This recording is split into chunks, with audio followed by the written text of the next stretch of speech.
welcome to the Happy Rant podcast. I am Ted Cluck, joined as always in studio by Barnabas Piper and Ronald J. Martin. Boys, we are all very busy, and it was very hard to get a time to record this week. So I want to get right into this. I want to make the most of it. We have one very serious topic and two ha-has. So Piper, you have some business to conduct with Dwell Bible, do you not? I do. Dwell is sponsoring this episode and last week's and the coming weeks. So if you're unfamiliar, this is your first time listening, Dwell Bible app, it's an audio Bible app, so it's for listening to Scripture. They've sponsored us before, kind of hooked us up with it, so I've been able to use it. I use it often when I'm getting ready to teach or lead, like the men's group at our church, just because listening helps. It just helps bring out some things in the text I wouldn't have heard otherwise. But they have listening plans, they have multiple narrators, they have musical backgrounds you can drop in if that helps your experience. And so you can kind of customize it to your needs. So whether you just want to listen 15 minutes a day on your commute or whatever it is, they kind of build all that option in. They also just released a new feature where you can basically select a segment of Scripture and listen to it on repeat. They call it Dwell Mode, which sounds like, it's like powering up or something. So, like Travis Scott, sicko mode. Right, exactly like that. It's 100% exactly like that. And that's ideal for meditation, for memorization, so just hearing it over and over again until you just like listening to a song, you just start to get the lyrics. And then they have another feature where you can drop in periods of silence after a portion. So if you listen to several verses, you can drop that in instead of just hitting pause or whatever. It's kind of automated for prayer, reflection, whatever it is, or memorization. So you're repeating it back. So over time, they're building in these features to enhance the whole experience. But they have a special deal for our listeners. Their normal subscription's about $3 a month, so it's already really affordable, but they're giving a 33% discount, so knocking $1 off per month if you go to dwellapp.io/happyrant33. So dwellapp.io/happyrant33. We'll drop it on social media again. We'll put it in the show notes, so if you don't have it readily at hand, you can find it there. But you can get the 33% discount, $2 a month, so you just pay like $20 up front or something like that. And you're good to go, and you can check it out. Excellent, Pipe. I think it's safe to say we're all big Dwell Bible fans in real life. They're more than just a global business partner at this point. They're we have sponsors, a part of our lives. We have sponsors who it's much more of a mercenary deal, and then we have sponsors whose stuff we use and like much more, and this is definitely one of those. Absolutely. So, boys, I want to get right into this. Our first topic, we're going to talk about Joshua Harris. And the news that broke about him this last week. But I want to set this up with a story, and maybe this will set the table for us. So in 1998-99, KK and I had just graduated from undergrad, and we were doing the tried and true evangelical thing of putting off starting our real lives for a year by teaching in a missionary school. And we happened to be in Lithuania, and we went to this conference in Budapest, Hungary for teachers in international schools, basically Christian schools. And the book I Kissed Dating Goodbye had just dropped. And the majority of people in this conference were homeschool parents. And they were super stoked out of their minds about this book that had been written by this 20-year-old kid who I'd never heard of. And in fact, the 20-year-old kid's parents were kind of big sort of quote unquote celebrities in the homeschool movement. And these parents were excited because the book kind of low key gave them permission to arrange their kids' marriages, which they were really excited about. It gave them more control. And I just kind of made a mental note to look into this thing when I got back to the States. And then by the time we got back, it had become the phenomenon that it became. But of course, this is part and parcel with the news that Harris and his wife are getting separated. Very, very sad stuff. I have ideas, I guess. And I guess for me, the overarching kind of idea is when he was 20, no one should have let him become a thought leader. I don't know that anyone is ready at 20. And I think that was probably the wrong move, but it's what happens when there's an evangelical who's attractive and articulate and has the germ of an idea that people like. It tends to just kind of spiral out of proportion. So, well, and in defense, Yeah. And not defending the content of the book. I hated it when it came out, and I was in high school, and have not gained fonder feelings for it since. But Yeah, same. I don't think that book was expected to be a phenomenon.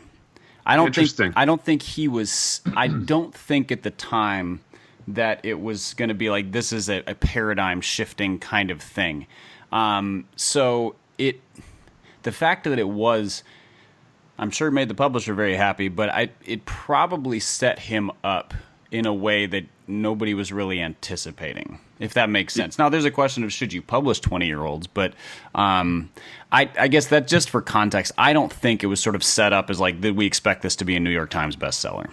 Yeah, I think you're probably right about that, man. I mean, it's hard to say, but yeah, Pipe. I guess just like building off of that, what are your thoughts on this? I mean, to me, like, anytime somebody's marriage goes on the rocks for any reason, it's an occasion for sadness, right? There's no sense of, I mean, there's just nothing there but sadness. I mean, it's a reminder of sin and death in the world, and it's an occasion to be sad. But I guess for somebody who sort of made his living, as it were, in the relationship business, I mean, it does give there's another kind of gradation to this that makes it worth our discussion. And for those of us who have kids, like, you know, it seems like we hit often on the fame thing and the dangers of that. But just speak into that a little bit more, Pipe.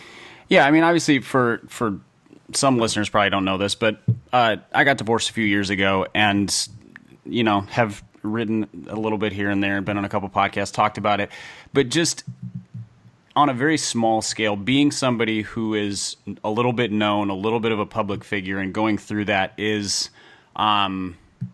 it's challenging to navigate. Let's just put it that way. And to know how to speak appropriately about what people need to know, who deserves to know what, how to do it in a way that doesn't set up, your spouse, your ex-spouse as a villain, or drag kids through the mud, or put them in the public eye. Like, there's just a lot of mess. And aside from all of the stuff that's going on in the personal life that is just profoundly painful. And so when I saw this, I mean, my first thought was much more from the personal side than it was like, oh, evangelical leader, whatever. It was more just the thoughts of what that family is experiencing right now. And I kind of wish more people gravitated towards that thought, because the easiest thing to do is to tie someone's personal failures, and I mean, I don't even know where the failure lies here. That's the thing. Like, the marriage is falling apart. We know that, so something failed. And to tie that to a public persona. Oh, you know, this was probably caused by an unhealthy attachment to purity culture, so they were set up to fail from the very beginning, and those kind of arguments. Maybe there's truth in that. Maybe that's complete garbage. Maybe something else is going on. Maybe their whatever personal spiritual struggles going on in their lives have very little to do with that. I mean, because after all that, he went through the whole mess at Sovereign Grace. That's a whole other trying experience that has, you know, untold consequences. And so it's not fair to look at what somebody has written, spoken about, whatever, and make a direct line to personal failures. We did the same thing with Tony and Chavijan. Oh, his kind of loose theology, or too open theology about grace, is what gave him permission to cheat on his wife. What, really? There's a lot of people with bad theology who remain faithful to spouses, so that's not a fair comparison either. And so that's kind of where I landed, was just trying to separate what is going on in his business, which isn't my business, from the impact, positive or negative, I think often negative, that he had with his early writings about relationships. Yeah, for sure. Ron, I want to lean into this with you as a man of the cloth on a couple of fronts. I guess the exhortation from James that, not all of us should be teachers. And I mean, I think we can pretty safely assume that maybe at 20, not any of us should be teachers. So you could speak to that if you would, but also just the complexity of what Pipe went into of, when a marriage dies, like it's not good business for any of us to sort of immediately speculate or snap to judgment. Like if he were in your flock, like how would you advise him? I mean, I think there's a wrinkle of complexity when, like Pipe said, when the person is public, and there was this kind of public announcement, sort of Instagrammable, very like, it was very today, it was very kind of Hollywood 2019 in the sense that there was a photographer hired and, a statement kind of crafted with a set jaw about how happy to be moving forward everybody is. And like it had a very today sort of feel about it. But I will say about that. I know Ron, I want to hear what Ron has to say too. I'm offended by that post for one reason, and it is to put a happy face on divorce. Totally. It infuriates me because I agree, the most amicable divorce is still a heartbreak. Is ruinous. It hurts so much, and so to do that feels like playing into culture's hands, where it's like, we're divorced and we're still going to be friends and whatever. Like, that's a worst case scenario is you drag your kids through the courts and there's custody fights and you lose all your money and everybody hates everybody. But like, life is not that much better when it's amicable. And so that feels disingenuous to me, and it feels like it gives people permission to kind of be okay with this, with the reality of divorce. I'm not talking about their particular situation. Just be okay with the reality of this thing that sucks. Yeah. So that really, it's normal now, but it's so stupid. Yeah. Big R, what are your thoughts, baby? Yeah, man, I agree, with both of you guys. The complexities of it are, immense. I think something just to trail on what Pipe just said. One of the interesting things, I thought the way he presented it to everybody publicly was odd. Yeah. And I think it kind of leads back to what you said a little bit, T, which is the fact that when you're in, when you have a public platform like Harris has had, and granted, he's been kind of off the charts now for a few years, ever since he left Sovereign Grace. But at the same time, he's still a public figure.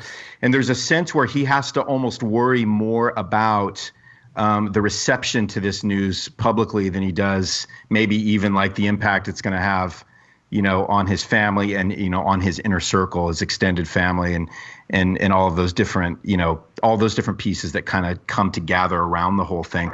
So to have to think that you're in a place where you have to present this thing publicly, which you might need to do that, but to do it in a way that, like Piper said, that has to paint a particular face on it, because behind that there's a worry. There's a worry to how this is going to be received. There's a worry to how all the comments, what kind of comments are going to surface. And by the way, if you've read the comments, I mean, they're just like you would think these comments would be. They're all over the map, from "I'm so sorry" to I remember one of the initial comments I read was "brave, Josh, you are so brave," to all the way to, just this, you get this sort of this gleeful tone from people that says, this book was so horrible, it was so damaging, it serves you right, that this is happening in your life. So again, you get these comments, right, that again, he knows they're coming. He probably could have told you, he could have written them ahead of time. He could have written them ahead of time. Exactly. And so it's just, I don't know, it's on that level alone, given who he is, the fact that he knew this was going to come out, so he tried to get ahead of it, understanding, with the ramifications and the kind of hits he was going to take. It just, to me, that adds a layer of complexity to it that for even us right now, it's hard to know how to weed through that. And it's hard to know, like, it's hard to even know how to approach it in a way that doesn't lack sensitivity, but at the same time to step back and go like, man, what have we gotten ourselves into right now with this particular culture that we find ourselves immersed in, that something of this nature then has, like, if it's not complex enough, it has so many more layers of complexity. And then after a minute of it, we're not even talking about people anymore. We're talking about the thing, right? We're talking about the thing behind the thing behind the thing. We're not talking about his wife. We're not talking about his kids. We're not talking about sort of the impact that this is having. We've kind of like, we start to dehumanize it is what I'm trying to say here. Well, and I think that's a function of the moment we're in that, like, if he had gotten divorced in 1985, this would have happened within him, his wife, his kids, his immediate and extended family, and then maybe 2 or 3 like trusted people in the church, right? It would have been very sort of in-house is the wrong word, but it would have been more in-house, which is how people used to deal with divorces, you know, in the old days. I mean, I guess I wonder, like, why there has to be an Instagram post. It raises the question of, like, who do we owe what to? Who do we owe what to? I mean, the book is, and kind of who have we lived for in the public space. So yes, the internet has magnified people's presence dramatically, but it hasn't magnified their, like, vested presence. You know, the ones that really matter. That circle has not grown over the years. Like, you still only have 8 friends or 4 friends and family, and the people who, you know, the people who can call you on things when you're wrong, the people who you go to when you're broken, like that circle has not changed since eternity. And but our access to people has, and we confuse access for owing, I think. And I mean, I really wrestled with this when I went through my stuff, was like, should I say anything online about this? The reason that I chose to, and it was, you know, I tried to do it a little differently than this. And I don't know if I did it right, but was, if people look to you with trust, they trust your voice, they trust your message, they trust your influence, and I mean that in, like, genuine influence, not like Instagram influence. For sure. Then you do owe them something. Yeah. Because if they find out later something that happened and there was no explanation, no mention, it seems dishonest. It seems like something was hidden. And they're just going to speculate wildly anyway. Right. And, you know, saying something opens up yourself to wild speculation, and so be it. I personally was really more blown away by how gracious people were in response. But I also haven't written a book that made people that angry. So I think there is an owing of something, but not to the degree that it generally gets taken, where, like, we have to make an announcement about, or, you know, we have to PR the announcement, as opposed to letting those people who matter know in the most meaningful way. Well, and I think that's a great point, Pite, because of the manner in which he unleashed this to the public, we are now talking about this on our pod. So it's like, and because we had so little information, and I don't think we deserve more information. Certainly, I'm not saying that on any level. You know, even though we're part of the body of Christ, I mean, these are personal things. And again, people can have wildly different opinions about all of that. But at the same time, I don't feel like we deserve any more information than he is willing to give about the situation. But at the same time, the minute it goes public, you open it up to all kinds of speculation and all kinds of comments and all kinds of what I would call unhealthy chatter about it. And so again, it goes back to that idea that what is it? What is it inside? And I appreciate what you just said about how you felt about why you needed to, in the way that you went public with it, why you did it. I think I don't disagree with that on any level, but it does kind of open up this. It does open up kind of a forum for us to say, like, should we be talking about Josh Harris's divorce right now? Yeah, I mean, I think. Go ahead, Pipe. I don't think we should, if we are talking about his personal business. If we're talking about how Christian leaders handle private things in a public space, maybe we can have a useful conversation. If we are falling into the trap of speculation, of judgment, of the the thing that we don't have any right, like there's a private circle of people who should be involved in that. We are definitively not in it. Then that's not a conversation we should have. So I don't want to make any moral statements about him or his family. I don't want to cast any judgment. I don't want to speculate. But if it's a question of impact on the greater church, a question of who owes what information to whom, how leaders do it, I think there is room for it. But I mean, we talked about it just very briefly before we got on there. Like, we want to handle it well, and we don't want to be part of the voices that are piling on. Yeah, for sure. No, I totally agree with that. But I think it's worth asking the question because, again, I think like what you said, T. We live in such an interesting time where, man, our sin or our struggles or our breakdowns, I mean, they are as exposed as we allow them to be, and even if we don't allow them to be, somebody else will allow them to be. Right. And it's such a strange and interesting time. And again, we're dealing with a subculture now. It's not Hollywood, right? So if Harris was part of Hollywood, this thing would be breaking on all these different news outlets and press releases and all these kinds of things. But in our own way, it still is, right? Yeah, and I think even in a broader way, like I read an article on Slate.com about it, which is the ultimate sort of smug leftist, cultural elite blog, or at least it used to be, The person who wrote that is a religion journalist who I think is distantly related to Billy Graham. So, I mean, she has roots in the evangelical camp, but yeah, there's the evangelical big news has started to spill into the mainstream big news. Yeah, and so one of the implications about this, and I want to hear you speak to this, Big R, is that there in some outlets or in some comments, there's this kind of breathless, excited, look, I knew purity culture was bad, and I knew abstinence from sex before marriage was bad, and see, look, this is proof it didn't work. So I think there's this conflating of purity culture with what the Bible actually teaches about sexuality.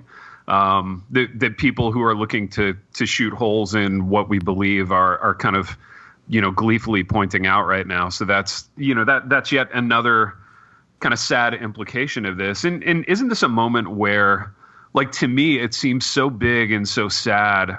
You really do lean on sovereignty in these moments, and you really do ask the Lord to redeem the years that the locusts have eaten, in terms of, the kid writes the book at 20, his parents let him do it. The industry picks it up.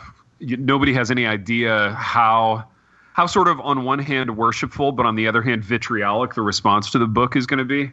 And then, 20 years down the road, a marriage ends and everybody wants to talk about it again. I mean, nobody could have predicted any of these kind of moves happening, 25 years ago or whatever when it came out. But well, yeah, I mean, since when do our theological positions prevent things from breaking? It's it's talk about a false dichotomy. So this guy writes this book on purity culture, and his marriage ends literally 22 years later, or however long it's been. Dude's in his 40s now. Seriously, what does that have to do with a book he wrote about kissing dating goodbye back in 98 or whenever that was? You know what I mean? It's funny how but I mean, obviously that's what's going to come out of this. But again, I feel like it's another symptom of it's an interesting thing. It's an interesting thing for people to sort of get, to gather a bunch of vitriol around, in terms of man, this guy wrote this book and now look at him. It's well, I mean, why don't we go back to I'll tell you some things I said in 1998 that have broken my life. I mean, 1998, I was in my 20s in 1998. Man, I don't even want to talk about half the things I said in 1998, that if you looked at my life now, you would see brokenness, but you'd also see some healing in. And but I certainly wouldn't want to be judged on something that I said in my 20s, and to be able to look at my life now and say, well, it's hypocrisy, and it's well, and he has come out very publicly in recent years, and recanted might be a little strong, but it certainly acknowledged with clarity where he kind of overstepped, was wrong, some of the harm that was done, how people have taken the message of that book too far, and basically said he wishes he hadn't written it. And so that has already been said. And I'm assuming that came from, that wasn't a flippant thing, that came from some wrestling, observing, listening, hearing how people have responded and going, there's a growth process there, maturing, realizing that things you say when you're 21 sound really idiotic 20 years later. And I mean, sorry, go ahead, Pat. So I think, again, to tie the 40-something-year-old man to the 21-year-old man's words, like, he can't take those words back, but he has said, more or less recanted / repented of it in some ways. Yeah. Can we go so far though to say, and again, we live in a culture and in a society where everything is polar, right? So we can't even, we can't even go so far as to say that something good came out of that book for somebody at some point, sometime. You know what I mean? It's like we have to just condemn that book, even though we might disagree with its premise. But I mean, that book had to have had at least maybe some kind of an impact in terms of, a helpful or positive impact on somebody.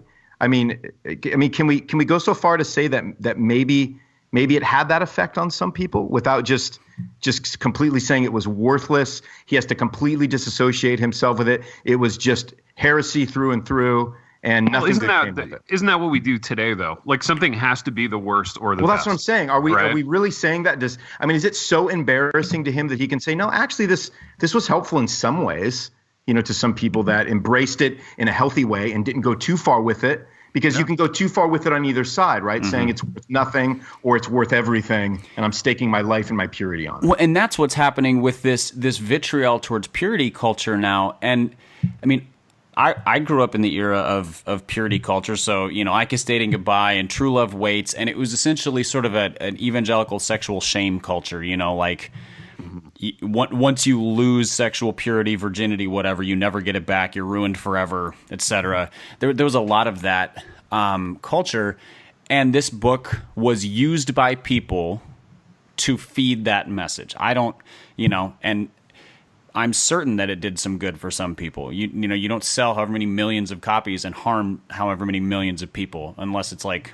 a book by Hitler or something. And so it had to do some good, but people's backlash to the purity culture now is like every baby is being thrown out with every ounce of bathwater. Yes. There is zero retention of these aspects of it were beneficial. These expressions of it were harmful. Because purity culture was trying to uphold a biblical ethic of like sex should happen in marriage. That's how God designed it. Yeah. That's a good thing. That's what the Bible says, except that it was expressed badly. And can we just remind each other that at the end of the day, Jesus wants the rose? Somebody had to say it. I mean, what's that from? It's a Matty Chan. It's probably Matt Chandler's most viewed YouTube clip ever. Yeah, you guys, I don't know anything. You got to explain some of these jokes to me. Explain it, Pipe. All right, so it was he probably gave the message more than once, but I saw him do it at the Desiring God Pastors Conference in, 2008 or something like that. And he tells a story like about his first one, huh, Pipe? Like he was young. He was young enough that he was still wearing like sweaters and collared shirts and kind of trying to look like a grown up. And so it's this whole story about when he was in college, he and roommates met their neighbor who was a young single mom, tried to share Jesus with her, just be a good, godly set of neighbors for her, took her to a church event so that she could hear the gospel, and it turns out the speaker was going to talk on sex. And so he begins the message by pulling out, a long stem rose and throwing it out into the crowd. And he's like, just pass this around, everybody, touch it, feel it, smell it. And then he goes on with his message, which Chandler says was the single worst message on sex he's ever heard, while he's just like cringing next to this 20-something single mom. Yeah. And then at the end of the message, the guy asks, like, who has the rose? Bring it back up here. And it comes up, and it's all wilted and falling apart. And the guy just holds it up and goes, now, who would want this? This is you if you give away your sexuality. Right. And the kind of apex of the video was Chandler saying, I just wanted to stand up and scream, Jesus wants the rose. And, that's the thing. But that's a pretty good encapsulation of like where purity culture went wrong. It was like, who would want this thing? Yeah, for sure. You know what I take away from that story too? I bet those guys were actually the worst neighbors. I mean, 4 college guys, that lady probably knew before she went to any church service that these guys were going to be the worst neighbors. Yet they were going to be really earnest, at the same time. Yeah, like really well-intentioned, loud, smelly people. Well-intentioned, loud, smelly, gross, earnest college dudes. Exactly, the types that we know very well. Ronald, I know we got to get you out of here for a phone call, baby. You're a busy man. And Pipe, do you have anything else to add to this before we call this episode a wrap? No, I mean, I don't have any great closing words. I think these situations are going to keep happening because people keep falling and failing and sin happens. And I would encourage the listeners to be willing to live in the place of, I don't really know what's going on.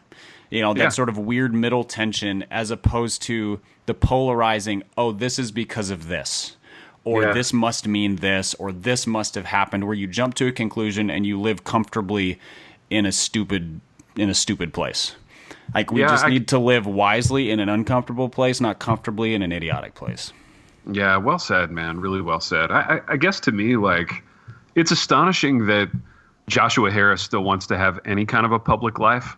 Like, to me, I would have been on a tractor or like working in a factory a decade ago going, I want nothing more to do with the internet or people's comments. So, I mean, on one level it is, I guess, some kind of courageous that this guy still wants a public life. I can't relate to it, but yeah, very, very sad stuff. And I appreciate both of your comments on it. I mean, I think that whole book popped when we were all at relatively young, impressionable ages. So, we were all impacted by it at one level or another. So, I appreciate the thoughts, boys. And we have done what we often do on this program, in that we have wandered to and fro throughout this topic. And until next time. The Happy Rant is brought to you by Resonate Recordings. If you go to resonaterecordings.com, you can see the full range of services they offer. So if you're considering starting a podcast, they are the ones we recommend going with. Again, go to resonaterecordings.com to see their prices, to connect with them and ask any questions, and to see what they can do to help you launch, edit, master, and improve your podcast. Again, go to resonaterecordings.com to see what they can do to help you launch and improve your podcast.